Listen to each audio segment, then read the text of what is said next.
የአክስቴ ባል ኒካ ሳያወርድ ሌላ ሴት አገባ። እሷ ማግባት ብትፈልግ እንዴት ነው ማድረግ ያለባት ይላል።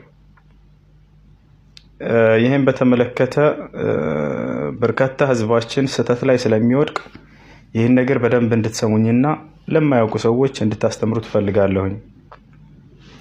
ምክንያቱም አብዛኛው ህዝባችን ለሸሪዓ ያለው ግንዛቤ ያን ያክል ስላልሆነ፣ ለምሳሌ አንዲት ሴት ባሏ ኒካውን ሳያወርድላት ሌላ ስላገባት እናደድና ቀጥታ ሄዳ ሌላ ታገባለች።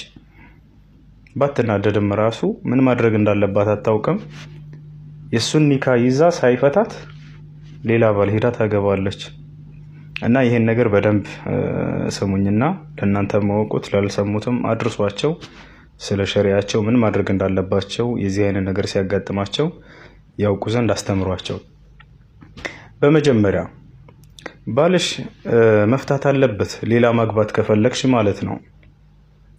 አክስትህ ማነው እቺ ሴትየዋ ሳይፈታት ሌላ ባል ማግባት አትችልም። ሊፈታት ይገባል ማግባት ከፈለገች ማለት ነው። የሱን ኒካ ይዛ ሌላ ሰው ማግባት አትችልም። ግልጽ ነው አይደለ? ከፈታት ከዚያ በኋላ ደግሞ ምን ይጠብቃታል? 3 ሀይድ ማየት ይጠብቃታል። 3 ሀይድ ድረስ ከፈታት ጊዜ ጀምሮ 3 ሀይድ ታይና ከዚያ ሀይዷን ስትጨርስ 3ኛዋን ማግባት ትችላለች። አላህ ሱብሓነሁ ወተዓላ ይሄን አስመልክቶ ሱረቱል በቀራ ላይ ምን ይላል? ወልሙጠለቃቱ የተረበስነ ቢአንፉሲሂነ 3 ቁሩ፣ የተፈቱ ሴቶች 3 ሀይድ ድረስ ራሳቸውን ይጠብቃሉ ይላል። 3 ሀይድ እስኪያዩ ድረስ ሌላ ባል ማግባት አይፈቀድላቸውም። ግልጽ ነው አይደለ? ልክ ያ ከፈታት በኋላ 3 ሀይድ ማየት አለባት። 3ቱን ሀይድ ስትጨርስ ከዚያ ሌላ ባል ታገባለች። ሳይፈታት 1000 ሀይድ ብታይ ሌላ ማግባት አይፈቀድላትም። ግልጽ ነው አይደለ? መፍታት አለበት።